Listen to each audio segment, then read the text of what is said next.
Olá, sejam bem-vindos a mais um episódio do Coluna Sem Neura, o seu podcast com informação de qualidade, numa linguagem que você consiga entender. E nada melhor do que um bate-papo, né? Hoje um amigo, mas ele começou como um paciente, ele vai compartilhar um pouquinho da história dele com a gente, sobre o enfrentamento da hérnia de disco, o enfrentamento das dores ciáticas e principalmente a ressignificação que veio com a cirurgia endoscópica da coluna. Então, Diego, primeiro, seja muito bem-vindo, tá, ao nosso podcast. E eu sei da nossa correria, a gente já tentou outras vezes se encontrar, mas hoje a gente está já com alguns bons anos, né? A cirurgia sua foi feita em outubro de 2023, então a gente está ficando velho por conta disso. Mas eu queria, Diego, primeiro, para a gente poder mostrar essa questão da ressignificação, cara, quem é o Diego? Boa pergunta, hein, Daniel? Pergunta de terapeuta essa daí.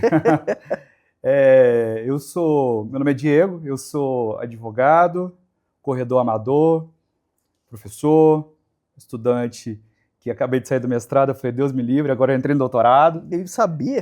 Não aguentei, gostei do negócio. E a gente vai aí equilibrando todos esses pratos aí que a vida coloca pra gente, só equilibra, de vez em quando cai um, a gente recupera e vamos pra frente. Diego, eu vou tateando a nossa conversa exatamente para a gente ir esquentando os motores.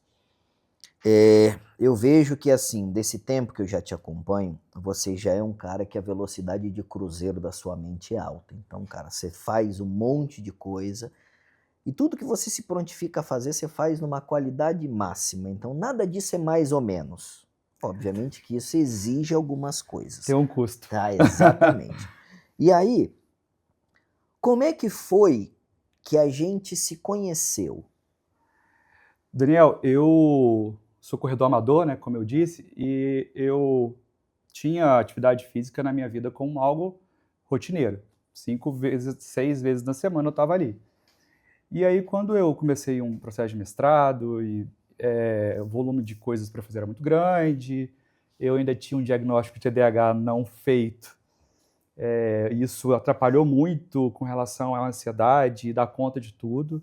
Essa perfeição que você disse é uma característica assim, que eu busco sempre e é quase que patológico, né? E aí, nesse processo, eu falei assim, hoje eu vou chegar mais cedo para trabalhar. Hoje eu vou chegar mais cedo para estudar. E aí acabou que a atividade física saiu da minha vida, da rotina. Eu sempre tive hérnia, mas como eu era muito ativo, eu sentia dores, todos os dias eu acordava, a primeira coisa que eu me lembrava é minha coluna, porque todo dia ela doía. Mas eu vivia bem com aquilo. Quanto tempo durou? Quanto tempo você ficou nessa? Porque normalmente não é agudo, né? Você fica um tempo, você vai se acostumando, vai ali. Quanto tempo foi? Eu não tenho memória de Mais ou quando eu menos. comecei a sentir, mas durante muito tempo. Uhum. Piorou depois, né, foi um período de 2 anos, assim, entre em parar a atividade física, e aí foi piorando, até que eu cheguei num momento de crise um pouco mais intensa. Uhum. E essa crise, você não estava aqui. Não, eu Como é que foi? Eu fui passar um feriado no interior do estado, lá em Guriri. Uhum. E aí foi até um pouco difícil, assim, porque eu fui movimentar um negócio simples e travei a coluna, mas de um jeito que eu nunca imaginei que era possível acontecer. E aí me levaram para o hospital, assim, uma dor que até estava comentando há pouco, né? Eu quebrei recentemente o rádio, doeu menos do que doeu essa questão da coluna ali. E aí eu fui para o hospital, aí eu lembro de estar lá, ali no hospital em São Mateus mesmo, e a médica falou, já dei tudo que tem para dor aqui, não passa. Ela falou assim, aí eu vou ter que internar ele, só que eu só vou ter especialista na segunda-feira, isso era uma quinta. E aí eu falei assim, eu falei, me dá qualquer coisa, só para pelo menos eu tentar dormir. E aí eu pedi para minha esposa me levou para Linhares. E aí eu fui para Linhares, caí, né, assim, no carro, porque você não consegue mexer. Mas chegando lá, eu fui atendido, aí o neurocirurgião de plantão me atendeu, me tirou da crise, mas ele me recomendou, então, você para poder a gente tratar. Né, que ali ele só tirou aquele momento de crise, de dor intensa. E aí eu saí de Linhares direto pro seu consultório. Exatamente. Eu lembro, eu acho que foi numa segunda-feira. Foi na segunda-feira. Uma segunda-feira. Você veio direto para cá, você tinha feito uma ressonância. E aí realmente mostrou que tinha uma hérnia de disco grande, né? E essa hérnia era compatível com a clínica de dor, né? E aí, quando a gente falou da cirurgia em si, porque a gente tinha uma clínica absurda de dor, uma clínica refratária, uma hérnia grande, uma compressão, uma limitação, mas você tinha uma vida. E aí eu conversei algumas coisas com você quando eu falei sobre a cirurgia. E a cirurgia da coluna, ela causa estigma em todo mundo. Sim, verdade. Né? Mesmo com toda a informação que a gente tem, mesmo com toda a tecnologia, falando um português bem aberto, cara, operou da coluna, você vai ficar aleijado. Isso é o que todo mundo carrega. A gente vem trabalhando para mostrar que isso é mentira, com a tecnologia hoje isso é mentira, mas ainda fica esse pensamento. E não é de pessoas mais antigas, pessoas novas têm esse pensamento. Como é que você recebeu isso, cara? Daniel, eu estava numa situação de dor tão grande, e aí eu fui recomendada por uma pessoa que eu confiava lá, né? E eu tenho a tendência de confiar no profissional que está me atendendo. Se eu confio, ele vai prescrever e eu vou fazer, geralmente. Não é algo que me causa... Eu sou assim, né? Uhum. Mas aí a gente se prescreveu, e até que fui fazer pré-operatórios, exames, aí vez ou outra eu comentava com um, com o outro. Não, mas você é doido, você é muito novo para operar a coluna, você vai fazer isso tão novo, depois o que isso vai ser, depois que mexeu não tem mais jeito. E eu até expliquei assim para eles, mas é uma cirurgia endoscópica, ela é menos invasiva, não é tão, é uma cirurgia aberta, grande como era, né, antigamente, ou outros casos às vezes precisam, né? Aí por fim eu parei de falar com as pessoas, porque cada vez que eu falava, vinha gente colocar alguma coisa para mim que eu ia ficar inválido, né? Que eu corria um risco muito grande, na verdade, não é que eu ficaria inválido, que era uma cirurgia muito perigosa. Embora eu não tenha sentido, quando você explicou o procedimento, esse perigo todo. E eu já estava com um comprometimento, não sei se você vai se recordar, que a perna esquerda, eu já estava perdendo um pouco o movimento, eu andava meio que arrastando ela. E o tal de ter dor o dia inteiro, sentir você começar a perder capacidade de movimentação, né? Movimentação plena, né?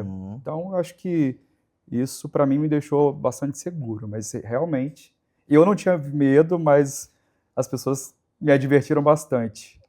E aí, Diego, assim, a cirurgia aconteceu em outubro de 2023, transcorreu tudo como deveria. Só que uma coisa que, assim, eu sempre falo, e aí você vai lembrar quando eu falei com você, que a gente opera para duas coisas. Eu opero para o alívio de dor, eu opero para evitar que o problema piore. Eu não consigo melhorar nem o nervo e nem a doença degenerativa local. O alívio de dor, nesse contexto, cara, parece que a gente tira com a mão. Como é que foi essa percepção para você? Quando eu saí do centro cirúrgico, eu acordei e não tinha nada, não sentia nada, absolutamente nada, não tinha dor nenhuma. E já isso para mim já era algo inédito, eu não tinha memória de não sentir dor, né? Ficou mais grave nos últimos 2 anos ali, mas eu já vinha sentindo dor na coluna há muitos anos, fazia fisioterapia vez ou outra, né? Realmente parece que tira com a mão, assim, não sinto nada. Mas o que foi bem interessante, assim, que durante esse procedimento todo, eu sempre fui muito bem advertido por você. Nesse momento, a gente vai ter essa consequência, né? E aí você sai sem dor do hospital, você acha que pronto, estou resolvido, não preciso fazer mais nada. E aí depois deu um probleminha. Porque assim, o que normalmente a gente vê? Quando a dor, ela se torna crônica, ainda mais você que é muito acelerado, é normal que a gente deixe um monte de coisa acumulado para trás por conta da dor. Uhum.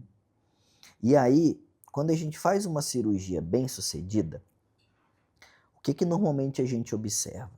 Eu fico muito feliz quando tiro a dor com a mão, mas eu fico muito preocupado quando eu tiro a dor com a mão. Porque o que acontece?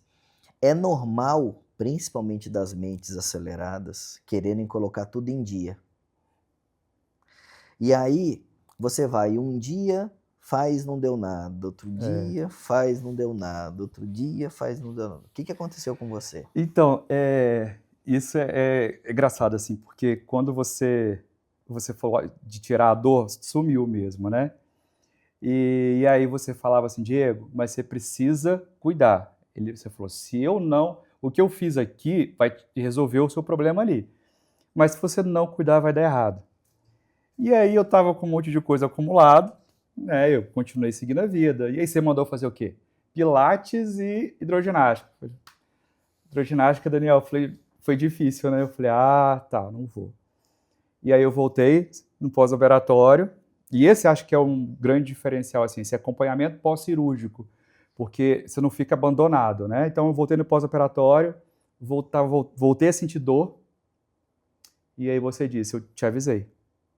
Se você não cuidasse direito, não ia perdurar. E dito e feito, voltei com sentir dor.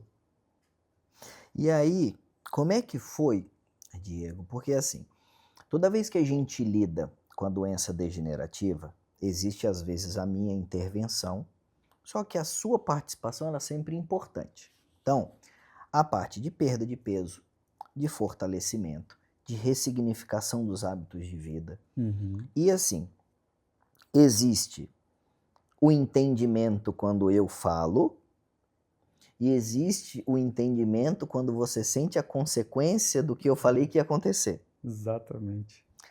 Obviamente que eu gosto quando você segue o que eu falo, mas às vezes é necessário você... Mas pedagogicamente, às vezes, não dá. Exatamente. Como é que foi isso, cara? Essa virada de chave foi exatamente após esse momento. Eu tinha ganhado 16 quilos antes da cirurgia, né? E aí você falou, falei que dá errado, agora a gente tem que seguir. E aí eu resolvi me priorizar, né? Eu comecei a estabelecer que atividade física era igual remédio, que é uma coisa que eu gostava, então eu tinha que me reencontrar com isso, porque quando você está fora do peso, você acaba que uma coisa vai puxando a outra, né? Tinha que me reencontrar o prazer de fazer isso. Comecei a cuidar da minha saúde física, da minha saúde mental, fui tratar o TDAH, fui tratar a ansiedade, fui colocando as coisas no lugar. E aí, gradativamente, e o Pilates com relação às dores, foi a melhor ferramenta, assim, gradativamente, eu fui recuperando, voltando a quem eu era. Voltei a perder um pouco de peso, passei a encontrar de novo prazer em estar na rua, né? De botar a cara na rua, de correr, de fazer atividade física, encontrar as pessoas. E aí nessa virada, isso entrou na minha rotina de novo e minha vida mudou completamente, assim, foi um aprendizado. E você me falou exatamente o que você está dizendo agora. Você falou assim, olha, eu te avisei que ia ter essa consequência, mas para a sua curva de aprendizado, você precisava ter passado por isso, entendeu?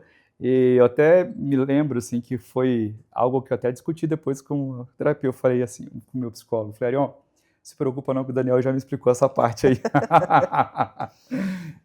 Porque assim, Diego, quando a gente lida com a doença degenerativa, o que é difícil da gente entender? Primeiro, eu não consigo fazer nada sozinho. O seu impacto ele é maior do que o meu. E é isso que é legal, assim, porque isso também vai mudar muito o resultado, acho que, do procedimento, porque quando o paciente ele não entende a função dele nesse processo, a tendência é de não alcançar o resultado que ele mesmo espera, né? Porque tem o limite entre o que você pode fazer, eu não posso me operar, mas você pode. Agora, você não pode mudar os meus hábitos. Aí tem que depender de mim, né? Então, essa parceria aqui que é importante, Não, assim. Cada um tem que entregar aquilo que está na sua competência de fazer, entendeu? E o impacto matemático que tem isso, claro que assim, lidar com comportamento é subjetivo, tá? Só que existem algumas formas da gente pontuar isso daí. Então, assim, quando a gente define taxa estimada de sucesso de tratamento, tá? Não sei se eu já fiz essa dinâmica com você em algum momento, mas a gente depende de 5 pilares. Sim. Eu dependo de alimentação, você vai puxar na memória, eu sempre falei isso com você, a parte metabólica, hormonal, atividade física, qualidade do sono, a parte emocional, de expectativas de vida, de desafios, e habilidade médica. São 5 pilares. Então, independente da condição que você chegue para eu poder tratar, uma taxa de sucesso estimado de 100% depende de 100% de acerto dessas habilidades. Óbvio que isso é uma condição teórica. Só que a relação entre elas não é uma relação aritmética. Eu não vou somar e dividir por 5 para dar 100%. É uma relação composta, então eu multiplico cada uma delas. Por que isso é importante? Suponhamos que eu, Daniel, me dedique 100% sempre. Eu vou ser um desses 5 pilares. Então, eu não vou ser viés, já que eu me dedico 100%. Só que se você, dentro da sua rotina, se dedicar 90% da parte de alimentação, 90% da atividade física, 90% da qualidade do sono e 90% da habilidade emocional, eu multiplico isso daqui, cai para 70% de sucesso de tratamento. Mesmo eu me dedicando 90% em cada habilidade dessa. Aí você fala, tá, 70% é um bom valor. Por isso que lá atrás eu cheguei para você e falei de 70%. Eu falei, Diego, eu acredito que a gente consiga chegar a uma melhora de pelo menos uns 70% dentro dessa habilidade. Só que nós vamos trabalhar... Chegamos a 100%. Exatamente, mas vamos trabalhar no mais ou menos. Então eu vou me dedicar mais ou menos à alimentação, 50%. Vou fazer uma atividade física mais ou menos, 50%. Meu sono mais ou menos e meus objetivos de vida e a parte emocional mais ou menos. Quando eu multiplico isso daqui, dá 7%. Então a taxa de sucesso vai para 7%, mesmo eu, Daniel, fazendo a mesma coisa e você se dedicando mais ou menos. Por isso que lá atrás eu falei com você, nesse vale da sombra da morte, aí você vai ter que navegar, você vai cair uma hora, para você poder aprender. Foi essa virada de chave. E aí essa virada de chave faz com que você tenha uma nova perspectiva, mesmo tendo outros percalços de vida. Por quê? Quando você pega, por exemplo, uma condição como o TDAH, o que é o TDAH por definição? Não é uma doença, é uma condição. É quando você vem de fábrica com uma mente mais acelerada do que o corpo aguenta. Então é como se eu obrigasse a sua mente a ser um piloto de Fórmula 1 que anda a 350 km por hora nos desafios. Só que qual é o problema? Ele só anda a 350 km por hora se ele estiver dirigindo um Fórmula 1. Senão, o que acontece? Vai voar peça para tudo quanto é lado. E aí a questão do TDAH, qual é o problema? Como você vai lidar com várias coisas ao mesmo tempo, na mesma excelência, ou na tentativa de ter a mesma excelência, o que você vai sacrificar? A unidade motora que faz aquilo. E aí é onde vem a ansiedade num contexto do TDAH. Por quê? Quando você tenta executar uma tarefa que a carcaça não consegue fazer, você começa com autocrítica, autorreprovação, ansiedade, angústia, frustração. E aí isso se torna uma questão existencial. É por isso que, por exemplo, se o Diego de hoje pudesse mandar uma mensagem para aquele Diego lá de trás, eu tenho certeza que, por exemplo, hoje, talvez tenha mais chance de você se dar nota 10 em alguma habilidade sua do que aquele Diego lá de trás. Sim, sem dúvida nenhuma. Entendeu? Então, assim, hoje quando a gente entende que você faz parte do tratamento, e aí, óbvio, é toda doença assim? Não, mas a maioria delas é. Mas quando a gente lida com uma doença musculoesquelética, por exemplo, você fraturou o braço aí agora. Sim. Cara, se você não fizer a sua parte, cara, não vai ficar legal. Por melhor que seja a cirurgia. E isso daí, eu acho que o entendimento só vem se desse lado de cá eu te explicar. E você tem toda a razão, assim, primeiro sua visão de TDAH é exatamente essa. A cabeça está sempre muito acelerada, sempre buscando um resultado, um nível de excelência que é inatingível, o padrão de exigência é muito alto, a hiperatividade ela é mental, as pessoas costumam associar a pessoa ser agitada, às vezes até reflete mesmo, né? Mas é que a sua cabeça ela não para nem um minuto e pensa em muitas coisas ao mesmo tempo e desorganizada. Na tentativa de organizar tudo isso, a gente sacrifica alguma coisa.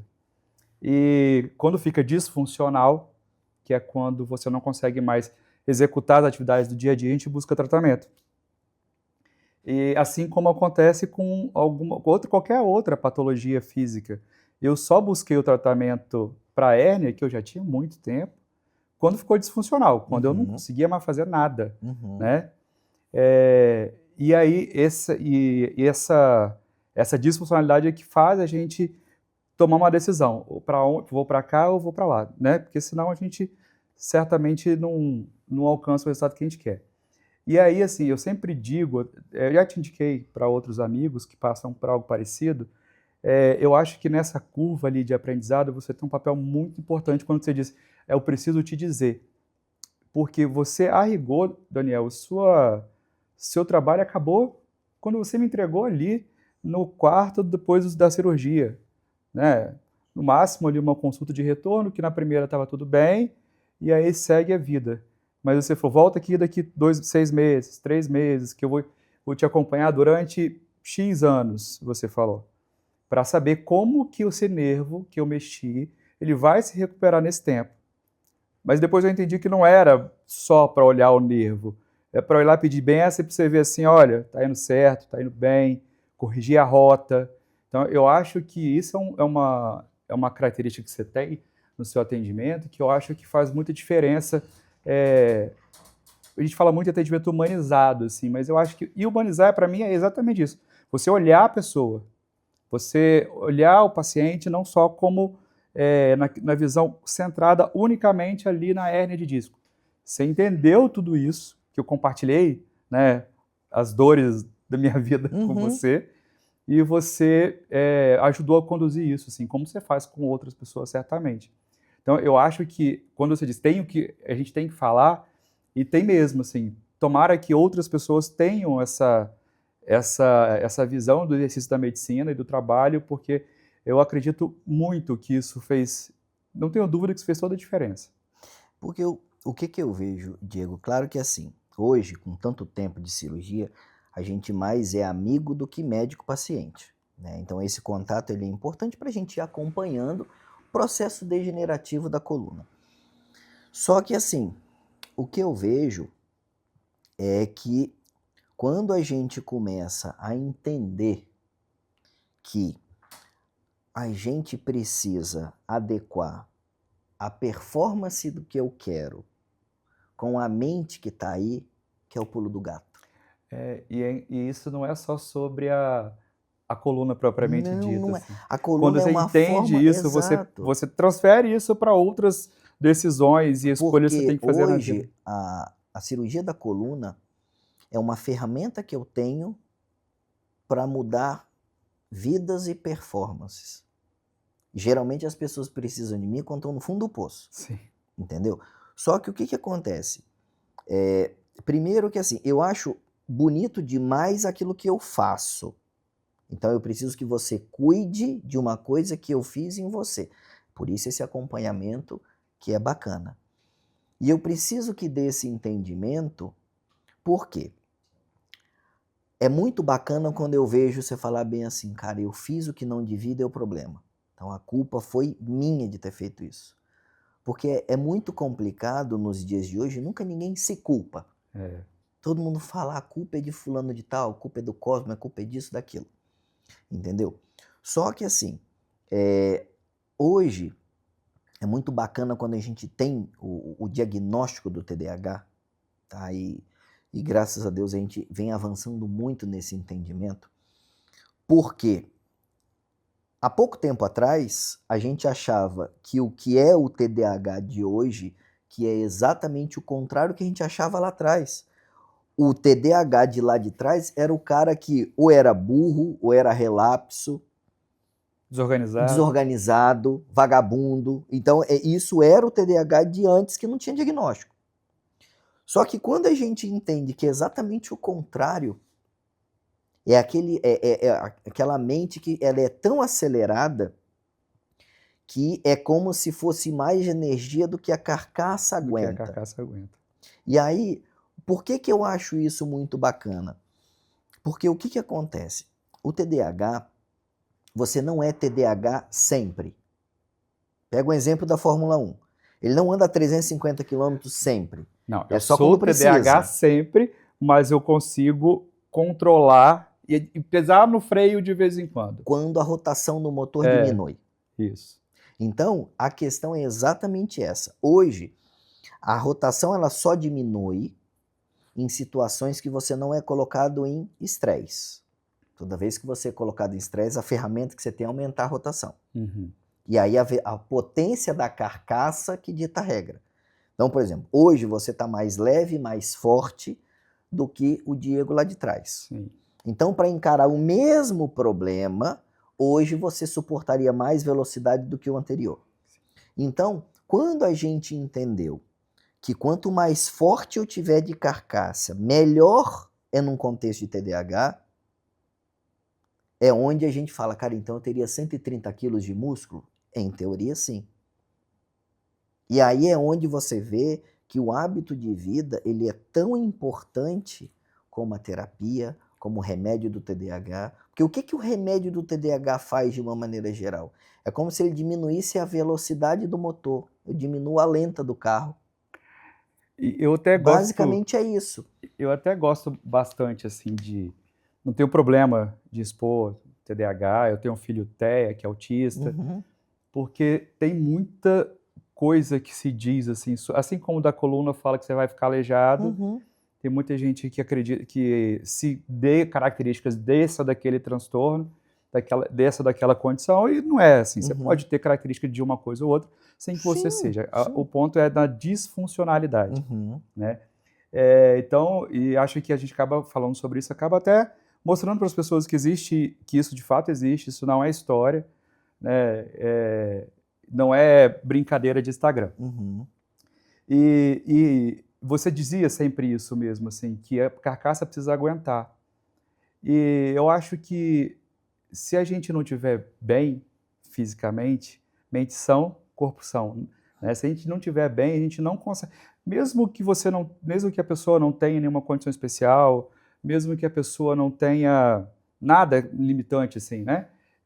Se não tiver uma rotina equilibrada nesses aspectos, ela realmente é muito difícil você passar e você chegar na velhice. Tô longe da velhice, sim, mas chegar na velhice para poder aproveitar e poder fazer as coisas, né? Sem depender de ninguém. Então, eu acho que é isso, assim, eu acho que precisa estar esse equilíbrio ali sempre. E você falou outra coisa também que, eu falei que a minha culpa, eu errei quando eu não fiz o que você pediu. E as pessoas realmente não assumem seus próprios erros.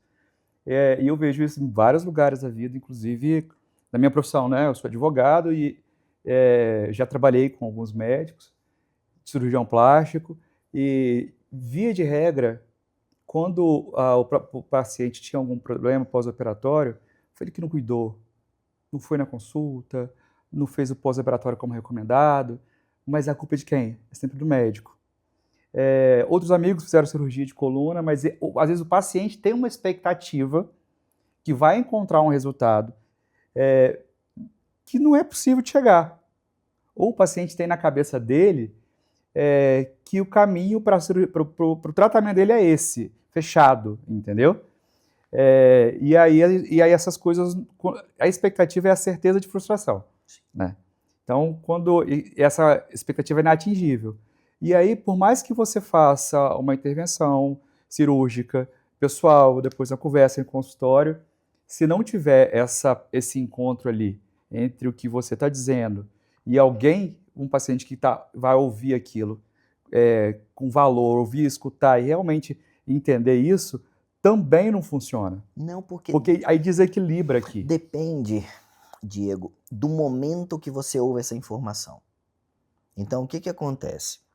Realmente, tem hora que a gente não está Depende preparado. do momento, exato. Porque é como se você estivesse caindo de um poço e você está me pedindo socorro. Se eu chegar para você e falar bem assim, Diego, pega impulsão e pula. Você só vai entender se você estiver no fundo do poço. Se você estiver em queda, você não vai entender. Então, por exemplo, quando que você começou a me entender? Não foi no dia da cirurgia. Foi depois. Pra você chegar no fundo do poço. Exato, né? Entendeu? Então, Podia assim, não ter chegado. Exato. O problema é que depende dessa conversa que a gente tem, porque assim, tem pacientes, Diego, que mesmo que tenham uma doença cirúrgica, tá? Se na hora da conversa no consultório eu percebo que eu estou preocupado com a doença dele mais do que ele mesmo, eu, Daniel, não opero. Porque eu encaro com uma seriedade muito grande aquilo que eu faço, do que a nossa equipe faz, o legado que a gente carrega. Então, se eu compartilho a minha energia um pouco com você, você tem que dar valor àquilo. Então, se você estiver em queda livre e você não conseguir entender, você vai operar, não vai resolver e a culpa vai ser de quem? Do médico. Entendeu? Então, assim, essa sensibilidade, por quê? O alinhamento de expectativa ele é importante, porque dependendo da condição que você chegasse para mim, eu poderia falar diferente do que eu falei para você. Por quê?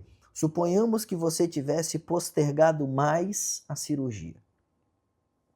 Lembra que eu conversei com você que o nervo é uma estrutura viva. Então, aquele nervo, ele poderia... Mas sabe o que é legal? Desculpa, Daniel. É porque quando a gente conversou, você me explicou sobre a cirurgia endoscópica, você disse que, deixou claro que era minimamente invasiva. É um corte de 2 centímetros, 1 centímetro, né? E até aí que tá um perigo também, porque como é algo tão pequeno, aí que a gente não entende que de fato o tamanho que aquilo é, né? Mas quando você falou assim, olha, outros médicos poderiam fazer aquela cirurgia maior, colocar alguma prótese, né, para poder... que resolveria o problema também. Só que era um tiro de canhão para resolver um negócio muito pequeno, né? E aí você até explicou exatamente isso, porque naquele momento não precisava daquele tratamento todo. Não significa que aquele tratamento mais invasivo não seja algo que é possível. Sim, Mas antes a gente tem que tentar aquilo que vai resolver o problema e trazer um conforto de vida depois. Eu não fiquei inutilizado depois da cirurgia. Sim. Assim. Agora, essa confluência de coisas, entendeu, Diego? Porque assim, o que eu vejo? Por mais que eu me aprimore tecnicamente, porque a cirurgia endoscópica ela é uma realidade hoje, mas, cara, há 10 anos não era. E eu espero que daqui a 10 anos a gente tenha muito mais novidades para isso.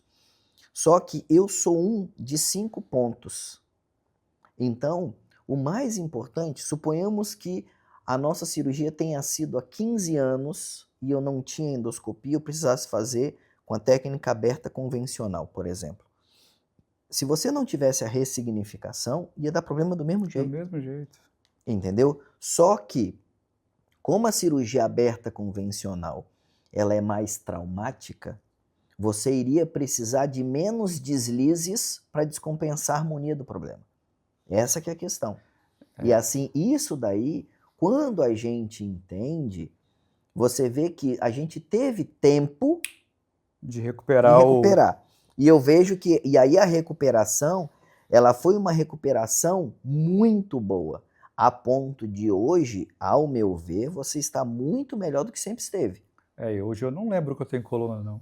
Entendeu? Não. E aí você consegue, é o que você falou, cara, Eu lembro quando você me falou do mestrado, eu falei, cara, eu tenho certeza que você vai entrar com doutorado. Aí você falou comigo, não, cara, pelo amor de Pelo Deus, amor não de vou Deus. fazer.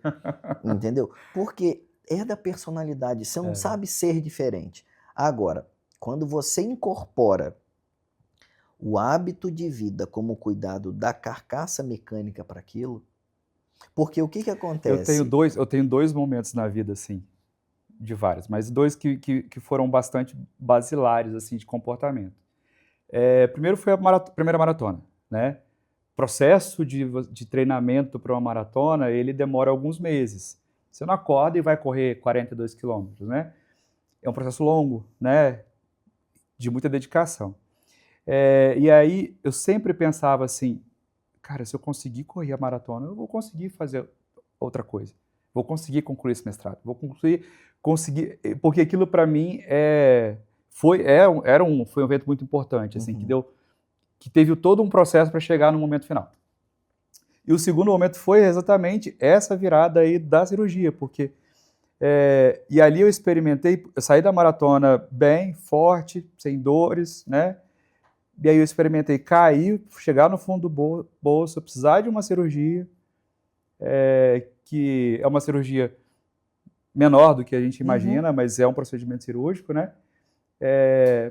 Subi de novo, que eu saí de lá sem dor, sem nada, não cuidei, caí de novo, fui para o fundo do poço novamente.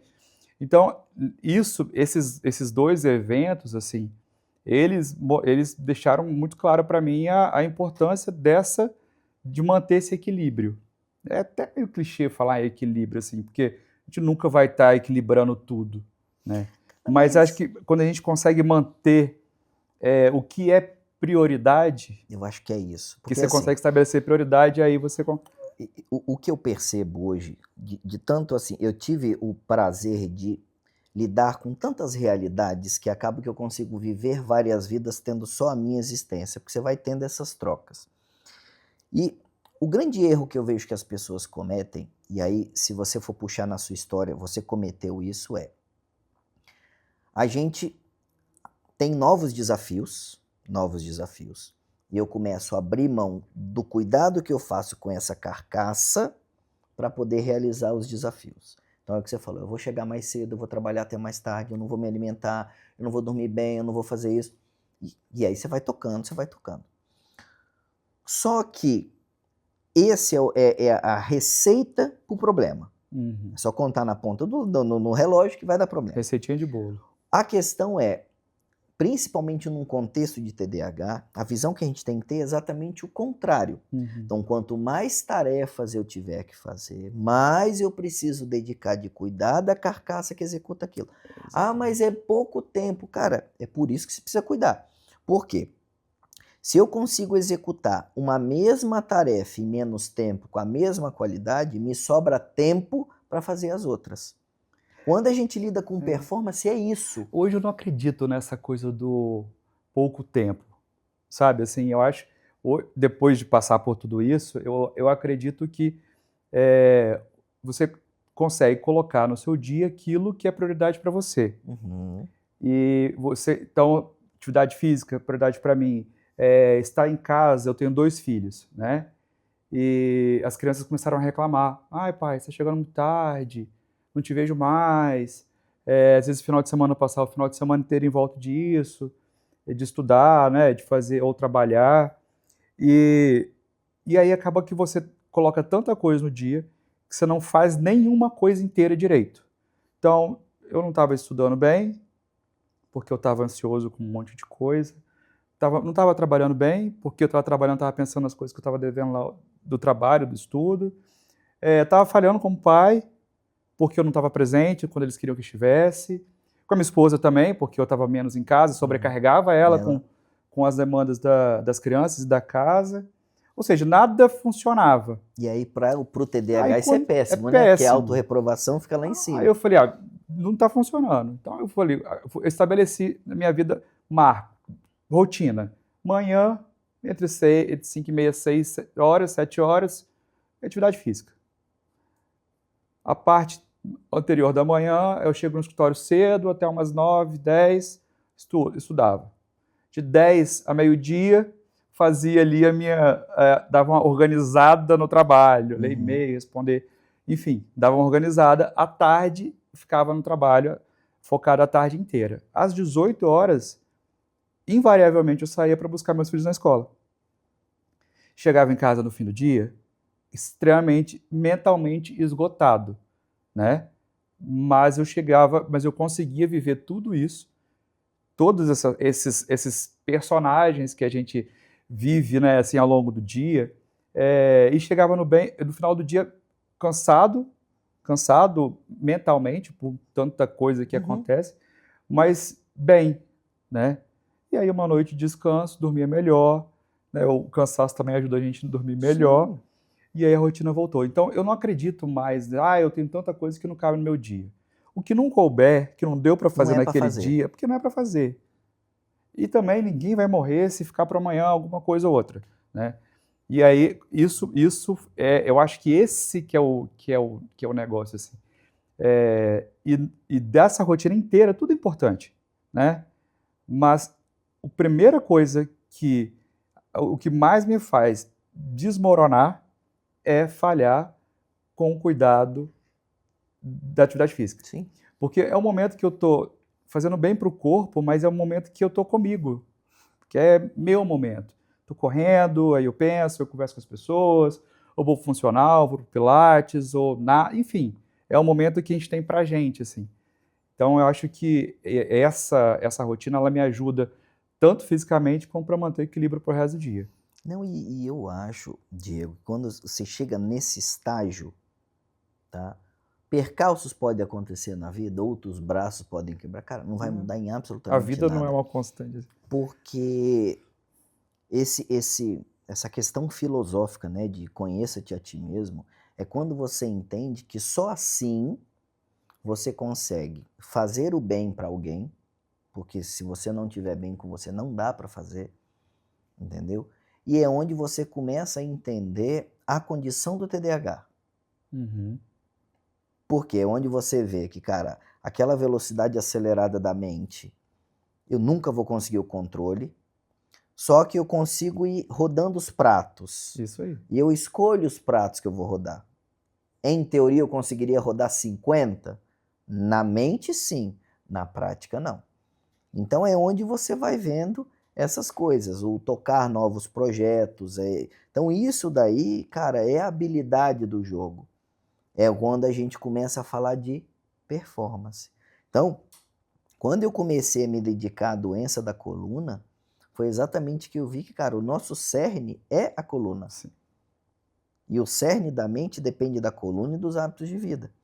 Então, hoje, quando a gente lida com comportamento e acaba que as nossas conversas subsequentes, elas funcionam como terapia, entendeu? Porque se você recai sobre isso, cara, o corpo responde, você vai ter dor depois.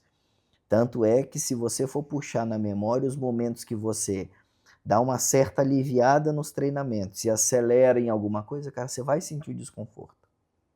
Isso é uma forma de alerta de falar, nego, vamos dar uma segurada. A vida não é constante, não, né, Dani? Eu tô falando isso aqui, parece, nossa, o Diego atingiu um estado de evolução espiritual. Não, nada disso. Tem dia que eu tô louco, tem dia que cai tudo, tem dia que não funciona. Cara. Não, e tudo bem. É pra ser assim. E aí, o que acontece? Essa vitimização que é o problema, entendeu, Diego? Porque se você vê que assim... Mas é esse que é legal, assim. Se vitimizar é uma coisa, né? Agora, olhar para você e reavaliar o seu próprio comportamento... Isso é bacana. É outro totalmente diferente, né? É muito comum a gente, né, nas situações do dia a dia, a gente está tão focado em pensar o que o outro está fazendo, achando que o outro está nos atingindo, e a gente não olha o que o comportamento da gente está fazendo para causar aquela reação. Porque eu não mudo ninguém, eu mudo só a mim.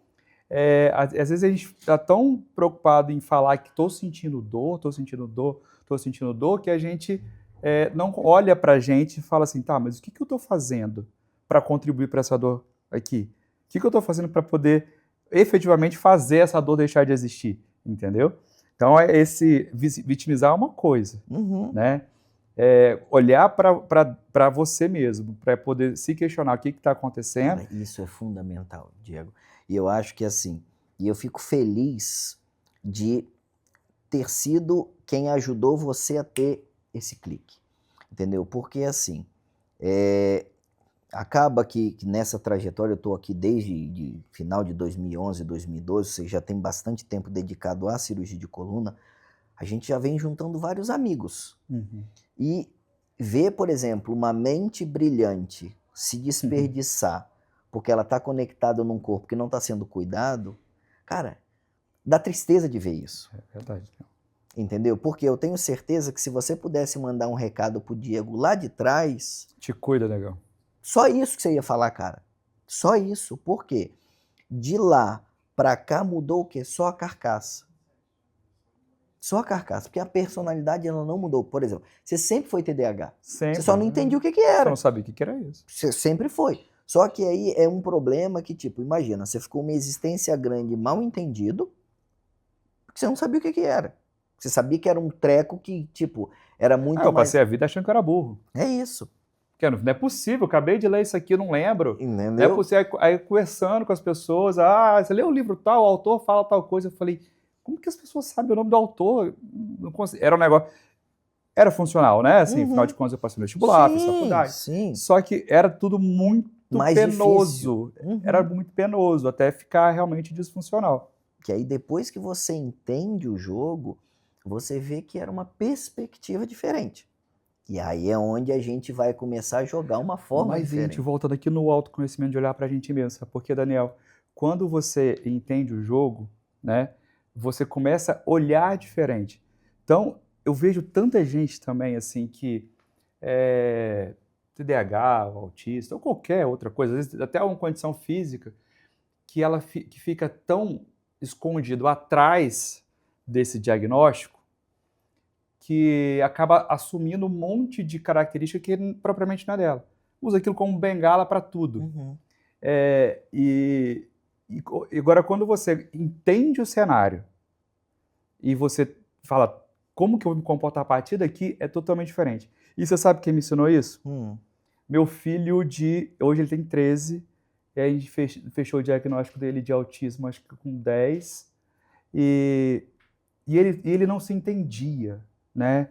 Ele ficava frustrado porque ele não conseguia realizar coisas que todos os amigos faziam. E ele ficava nervoso, e aí ele se desregulava, né? E depois ele ficava envergonhado, porque aquilo aconteceu e era um negócio que não era no controle dele, não era o que ele queria. E a gente tentando todas as ferramentas possíveis para poder ajudar, né? E aí eu cheguei, até que a gente estava fazendo a terapia com ele e tal, e a psicóloga veio cheia de dedo e falou assim, olha, eu acho que ele é autista. Eu falei, nossa, que bom. Agora eu sei, agora eu posso ajudar, agora eu tenho ferramenta para de fato ajudar ele. A gente começou o processo de testes e tudo mais, e não falamos para ele porque a gente não sabia até então. Ele, pai, por que é autismo? Aí eu expliquei, eu sou autista? Eu falei, não sei. Quando a gente souber, eu vou te falar. E aí foi fazendo, aí pai, e agora? Eu falei, filho, você é autista. O que significa isso? Aí eu expliquei para ele, respeitando a idade. A gente sempre falou, sempre tudo. Claro que a gente respeita a limitação da idade. Né? Falei para ele, você reparou que tem isso assim, essa coisa faz muito bem, tem coisa que você tem mais dificuldade, isso é natural da sua condição de autista. E agora o que a gente vai fazer é te ajudar a desenvolver aquilo que você tem mais dificuldade e aproveitar o que você é bom. Aí ele falou assim, entendi. Eu sou um super-herói com defeito. Aí eu falei, por aí, Fred. Genial. Por aí. Só que o Frederico, ele nunca se escondeu atrás do diagnóstico dele. Ele tem uma disfunção no vestibular, então ele tem um pouco de medo de altura. Outro dia nós vimos o Morro do Moreno. Ele foi, apesar de tudo. Ele tem um contato visual menor. Eu lembro que a gente estava no aeroporto uma vez e ele falou, pai, vou ali gastar meu inglês. Então, às vezes a gente está no restaurante e ele fala... Aí ele falou, o garçom não me ouve. Eu falei, isso porque você não olha para ele e ele não está entendendo o que você está falando com ele. Aí veio o garçom, ele pegou assim, fulano, traz uma água para mim. Aí ele viu, pai, como eu olhei? Então, o Fred me ensinou muito isso. Porque ele nunca apesar de ser uma criança, ele nunca se escondeu atrás do diagnóstico ali para dizer, olha, eu sou assim mesmo. Mas eu E ele acho... sempre tentou buscar superar aquilo que é mais difícil para ele. Claro que é difícil, claro Sim. que tem os desafios, como todos, assim. Mas ele me ensinou isso. Então, se o Fred, que é uma criança, ele faz isso, eu também não vou me esconder É atrás disso. isso, cara. Porque Eu assim, vou entender eu que isso é vejo assim. hoje, Diego, e aí você passou por isso também pelo TDAH, eu acho que assim, a primeira forma que a gente precisa fazer para enfrentar o problema é dar o nome do que é aquilo. Sem ter vergonha. Não precisa ter meias Não, palavras. sem ter vergonha, exatamente. É Porque com o assim, Fred mesmo. As pessoas, Diego, você fica falando isso para as pessoas, não é não tenho vergonha, não é um problema. Não tem exato. nada de errado, é a Entendeu? condição dele. E aí, se tiver dedos, automaticamente você vai criar um ambiente que ele vai se sentir um coitado. Esse que é o problema. E aí se transforma numa outra questão, que não tem nada a ver com o autismo. Tem a ver com o que aquela pessoa que teve um autismo que não foi tratada como deveria vai evoluir depois. Entendeu? Então, assim, eu vejo que hoje tudo nosso ele precisa ter nome e precisa ter estratégia de enfrentamento. Porque quando a gente lida com uma condição dessa, pena é a última coisa que a gente tem que ter. Porque não depende de você. Você veio assim. Então, se você veio assim, tem coisa bacana que vem daquilo, mas tem coisa ruim que vem daquilo também. Da mesma forma que, por exemplo, você sofreu muito sendo TDAH. Se você pudesse voltar lá atrás e falar bem assim, cara, não quero ser TDAH. A questão é, você vai não ter passado por algumas coisas, mas talvez você não vai ser o Diego que você é hoje. Eu não falaria se eu Você não quero entendeu? ser. Então não dependeu de você. Agora, porque eu vivi tudo isso que eu vivi, você toda é essa fruto dificuldade disso tudo que eu pra vivi, trás. Sim. me trouxe onde. Talvez se eu não tivesse passado por tudo isso, eu não conseguiria hoje ver as coisas como eu enxergo. É isso. A única coisa que eu acho é que se lá atrás tivesse essa noção que a gente tem hoje do diagnóstico, talvez você pudesse ser muito mais do que você é hoje. Isso aí é indiscutível. Sim. Entendeu? Então, assim, eu vejo que essa oportunidade que a gente tem de discutir e nomear coisas é importante. Não de vitimização, mas você precisa saber. Fulano é isso, então tem isso, isso e isso. Fulano é isso e tem isso, isso e precisa. Porque muitas vezes a pessoa não entende nem o que é. É isso que é a questão. E eu vejo isso muito assim na vida cotidiana, assim, sobretudo no ambiente escolar, né? Outro dia eu conversei com um pai.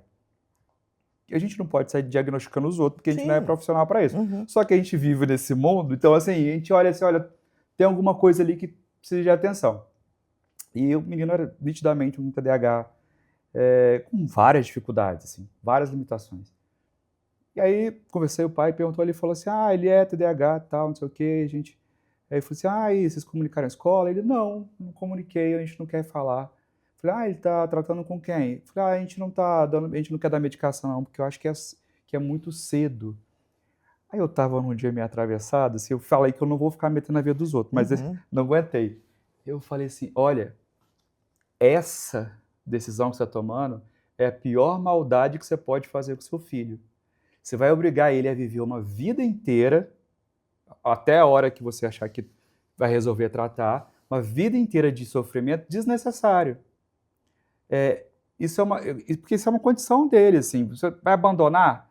E as pessoas fazem isso porque falta conhecimento sobre o que é, como trata, efeitos de medicação, como falta esse conhecimento, entendeu? Então, a gente ainda vê, ainda hoje, muita gente que sofre, às vezes sabe que tem, mas não quer nomear, não quer falar, não quer tratar. Com vergonha, sim.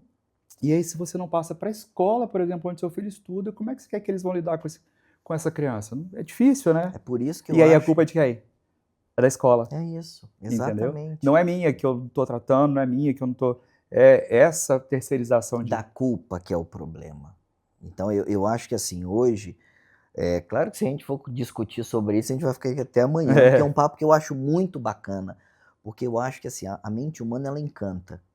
né? Então, quando a gente se dedica a estudar sobre o TDAH, sobre o transtorno do espectro autista, cara, cada vez se descobre coisas assim que você fala, cara, fulano de tal com certeza era ou com certeza passou por isso. Você vê que assim, isso sempre existiu, Uhum. só que a gente não sabia o que que era. Agora, a partir do momento que você sabe o que que é, sabe como tem um tratamento e você não oferece por vergonha, isso vem da É muito desinformação, doído, é doído, cara. é muito doído. Porque imagina, vamos colocar, os seus pais não saberem o que que era, É, ok. Agora, você saber o que que é e optar por não dar, para aquilo não estigmatizar, você não está preocupado com a criança, você está preocupado com você. e tem uma outra situação também, assim, é, as pessoas, você não tem o controle sobre o que as pessoas pensam ou vão falar. Se o seu filho ou você tem TEA ou TDAH, né, enfim, você vai ter um comportamento característico, porque é inerente, você não consegue, por mais que você trate, que você medique, não tem jeito, tem coisas que você não vai deixar de ser. E você não vai manter o controle sempre. E as pessoas vão falar, você se tratando ou não. Eu tive um episódio bastante triste, assim, na escola do meu filho, que ele estava sofrendo preconceito dos pais. Dos pais, porque achavam que ele poderia fazer alguma coisa que ia machucar alguém, né? E o Fred, ele não tem esse comportamento, Uhum, ele não é... A agressão que ele tinha nos momentos de crise era contra ele mesmo, uhum, por se culpar, por se uhum. sentir mal com o que aconteceu. E aí uma mãe falou assim, eu sou médica de formação e eu entendo essas doenças, tipo autismo, TOD. Aí quando ela falou doença, eu falei, não adianta, né? Ainda mais com uma formação dessa. Então, assim, não vai adiantar, né, se você esconder isso.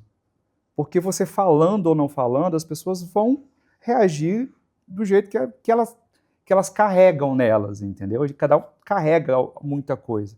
E tem gente que não carrega conhecimento. Então a gente tem que realmente falar sobre isso, a gente tem que deixar claro, a gente tem que dar nome para as coisas, mas a gente tem que saber que tem gente que nunca vai alcançar também. Que eu acho que a gente volta ao que a gente falou, é o momento. É. Eu acho que assim, hoje, um dos E motivos. é um momento, Daniel, desculpa, é porque aí minha esposa vai ficar chateada, mas eu tava falando com ela outro dia sobre esse episódio e Uhum. tal, eu falei, Clarinha, às vezes a pessoa não tá preparada, né, assim, não vivenciou nada disso.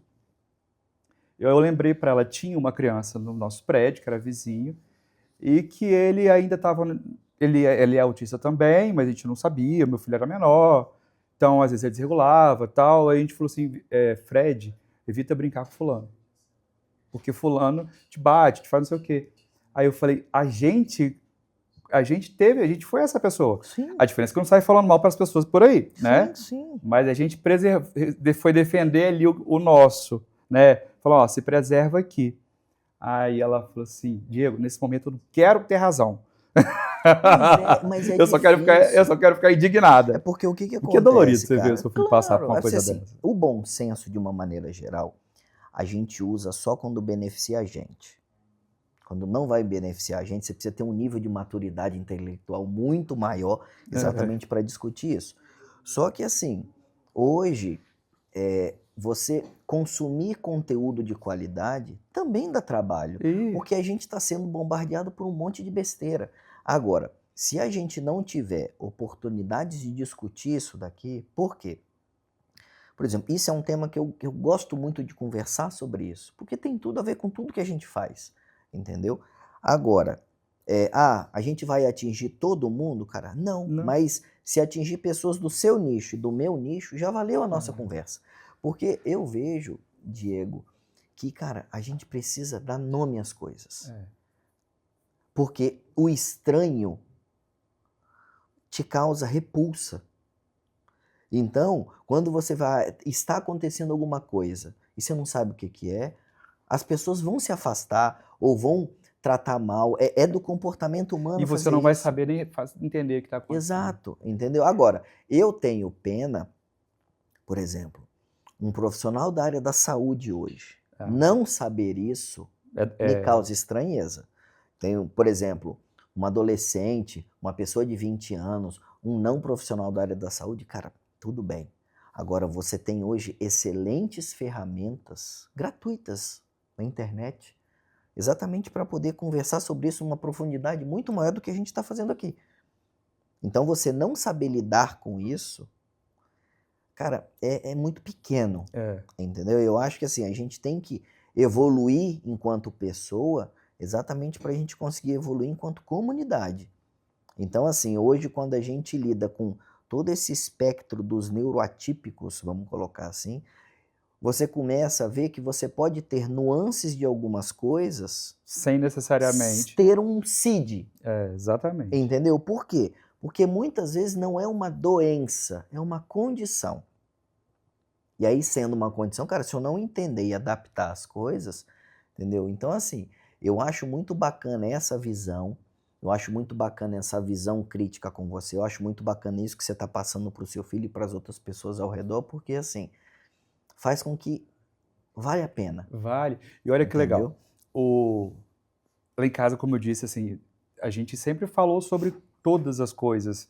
A Frederica e a Vitória, a gente fala sobre notícia, modulando, mas tudo está acontecendo. Sim, sim. A gente lê, comenta alguma coisa, a gente fala do nosso dia, fala, hoje meu dia foi ruim, porque aconteceu tal coisa, porque não adianta você falar todo dia que seu dia foi lindo e maravilhoso, porque a vida não é assim, né? Tem dias que a gente não está bem, tem dias que a gente está bem, e acho que você tem que entrar no comportamento natural deles e até para eles entenderem que isso é normal. E o Frederico, ele faz parte, ele viajou com o CISV. O CISV é uma organização que tem em 60, 70 países, que eles reúnem crianças por faixa etária, né, e vão discutir temas ali, sempre nas férias de verão, vão discutir temas relacionados a direitos humanos, diversidade, resolução de conflitos, né, e construir amizades globais. E aí, eles têm acampamentos nacionais, outros internacionais. Ele estava num acampamento, e aí no final eles mandavam, escreviam no caderninho do outro um recadinho. Aí eu peguei o do Fred, que tinha 11 anos, aí tinha um menino que escreveu assim, Fred, foi muito legal te conhecer. Você mudou a minha perspectiva sobre o autismo, porque o autista da minha escola faz isso, aquilo, outro. Aí você tá vendo? Às vezes, eu ter dado essa informação, ter dado nome aos bois, tratado isso com clareza, permitiu com que a outra criança visse a condição dele de autismo como algo que não é necessariamente aquilo que ele estava pensando que era, entendeu? Então você impacta realmente outras pessoas, assim, a partir do comportamento que você leva. Então tem que dar nome mesmo. Assim. Porque eu vejo que, assim, a maldade não está no autismo. Não. Está na forma como a gente encara as coisas. Você vê, por exemplo, a tranquilidade da criança de tratar como um igual, porque tem que ser como um igual. Não, ele não tem problema de relacionamento com os amigos. Agora, o problema é quando você pega um adulto que faz isso. Isso é muito mais comum e não tem nada a ver com classe social, não tem nada a ver, tem a ver com a sua autocrítica. Porque eu acho o seguinte, a partir do momento que você se dispõe a educar alguém, cara, você tem que fazer isso com excelência. E eu vejo que esse senso crítico do autismo, do TDAH, faz com que você educasse ele bem independente da condição dele. É porque confluiu coisas. Eu tenho uma filha também que me dedico tanto quanto, mas você entendeu? Mas assim, o que eu vejo essa crítica que você tem com você mesmo repercute no processo educacional dele. Porque talvez se você não fosse TDAH e você não tivesse essa ressignificação, iria prejudicar o processo educacional dele. É por isso que quando você pergunta se, não sei o quê, se você falasse para você lá atrás, eu não sou uma pessoa de si. Para mim, tomada uma decisão, adotado um caminho, eu não fico sofrendo pensando no caminho outro que eu não adotei, entendeu? E aí, então eu não tenho arrependimentos na vida. Se eu tivesse feito... Eu não tenho isso, assim. Eu tenho aprendizados. Naquela ocasião, eu fiz tal coisa que não foi a melhor escolha, mas eu não sofro por isso. Eu falei, então não quero fazer isso de novo, né? E aí vem se revisitar, se autoconhecer, né? E buscar colocar fala-se muito em protagonismo, né? Uhum. Mas ser protagonista da gente mesmo é a gente olhar pra gente, Exato. né? Não adianta, não é o protagonismo para você ser o elemento principal ali. Não, é para você se colocar. É você com você mesmo. É. Eu acho que você não precisa de rede social, você não precisa de público, você precisa de nada. Você precisa olhar para você, não precisa nem de espelho. Você precisa olhar para dentro e falar, cara, eu tenho orgulho do que está acontecendo. Eu falo muito isso com a Vitória, né? E com o Fred também, mas com a Vitória bastante. Porque, às vezes, ela é menina, o círculo social de menina é diferente, as dificuldades sociais começam mais cedo, né? Mulher é diferente, né? E aí eu falando para ela que pode, que não pode, que é certo, que é errado. Eu falei, Vitória, mas se alguma coisa acontecer que você não se sinta confortável, é porque não é bom, então você se afasta. Então, não é se alguém fizer tal coisa, é se você, qualquer coisa que você não... Porque eu não consigo enumerar todas as coisas possíveis. Sim. Então, se você não se sentiu confortável com aquilo, para além daquelas que eu te falei que não é certo, você se afasta que não é bom. Porque você tem que olhar para você, né? E aí, quando ela teve situações lá de... uma amiga falou que ela não podia ser amiga de fulano. Ela falou, não, mas ela falou isso, não, mas eu gosto de fulano, eu quero ser amiga dela. Ela conseguiu entender que se aquilo não era para ela deixa passar. Mas é isso, cara. Eu acho que a beleza é isso, tá? Diego, se eu continuar aqui, nós vamos longe. Vambora. Tá? Ó, primeiro, muito obrigado pelo papo. Muito obrigado por compartilhar com a gente todo esse aprendizado, todas essas nuances dessa ressignificação toda que você teve. Foi um prazer muito grande te conhecer lá atrás, te ajudar nisso daí. Eu nunca tive dúvida do potencial que você tinha desde lá de trás, tá? E eu queria que você deixasse uma mensagem final, Diego, para quem está vendo a gente, exatamente por tudo isso que você passou, porque assim, eu vejo que se a gente conseguir mudar a vida de uma pessoa vendo a gente, apesar do impacto estar muito grande do que a gente está fazendo, cara, já valeu o nosso bate-papo. Sem dúvida nenhuma. Eu acho que do que a gente falou aqui, eu queria deixar reforçado o poder do conhecimento, do autoconhecimento, assim, de você entender quem você é e você, a partir daí, tomar as decisões da vida, né? Então, isso vale tanto para as condições de saúde física, como uma dor na coluna, mas vale muito também para outras questões como saúde mental. Então, muito importante, eu acho, a gente se conhecer e, a partir desse autoconhecimento, a gente vai conseguir fazer o equilíbrio das 5 questões que você apresentou, né? A gente vai conseguir botar os pratos para girar sem deixar que nenhum deles quebre.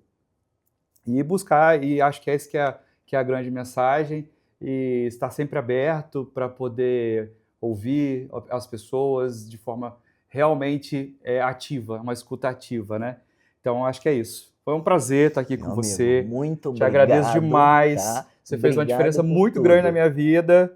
E eu fico muito, muito feliz em 2 anos depois voltar aqui para falar, tô melhor que antes. Com certeza.